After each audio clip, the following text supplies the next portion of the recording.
Trina Becksted with Holistic Healing News, and my guest is the Honorable Elder, and his name is Larry Running Turtle. Larry, welcome. Thank you. Welcome. Now, we're here to celebrate the premiere, the grand opening, the premiere, if you will, of this movie, Sacred Journey of the Heart, in which you appear.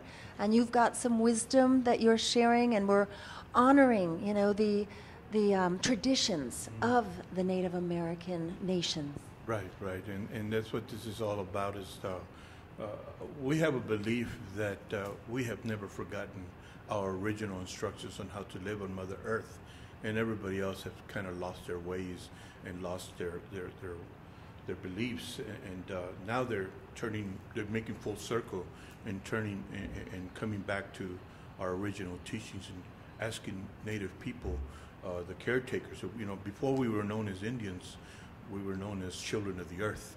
You know, and this whole thing about you know, if you want to get back into your heart, you got to get back to nature. You got to get back to our original teachers, which is the trees, the mountains, the sky, the earth. You know, those are our textbooks. You know, and everybody's out looking for a particular book or looking for a particular scholar or whatever. And the teachings have always been right there, right in front of you, right underneath your feet. You know.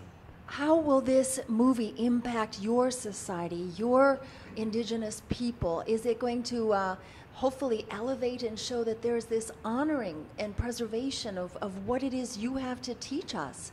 Will this help your youth? I believe it will, because even our own children, even people in the reservations and people, you know, there's alcoholism, there's drug abuse, and, you know, the elders are being forgotten, and, you know, everybody's kind of getting in tune with today's society, that we're hoping and we're praying that, you know, it takes a movie like this, it takes a film like this to reach out and touch and remind everybody, whether, you know, you're Native or not, or just decide to get on the red road, as we call it, and remind people to get back on that road, and remind our own people especially, of what they have forgotten.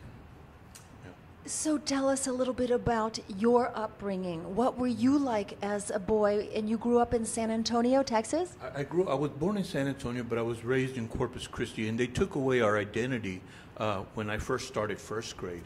I could not be Running Turtle. It could only be Larry. My last name is Salazar, and that's a name that my people picked up in 1836 during the Indian Removal Act. We became Mexicanos. They took away, you know, we had to pick up this last name, and we had to survive and stay on the land this way. If not, we would have been driven off into Mexico or shot on sight or put in America's first POW camps, which you people call the Indian reservations. You know, so you know when I got to Corpus Christi, that was the start of our identity being stripped away. But Mom always worked with us, and when we come home after school, you know, she would work with us with the earth and work with us with the sky and the trees and the nature and everything. You know, she never lost the teachings of our people. You know, so you know, and people need to listen, go back.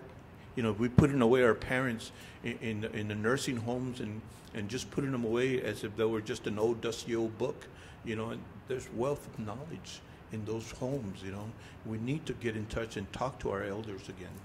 Absolutely. Now, did you lose your mother at a younger age? There was a video clip that I saw, an interview where someone was comforting you and saying, you are going to experience your mother. It's the wind. Your mother is now in the wind. So each time the wind blows and it brushes your skin, you'll know your mother is there and she loves you.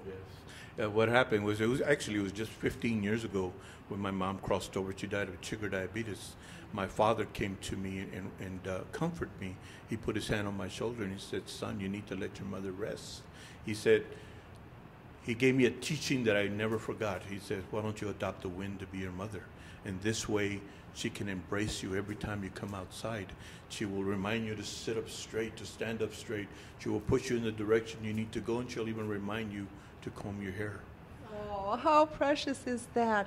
Well, thank you, Larry Running Turtle. We're so honored and pleased that you're a part of this film and that you will leave your legacy. It is I that am pleased. It is I that am pleased.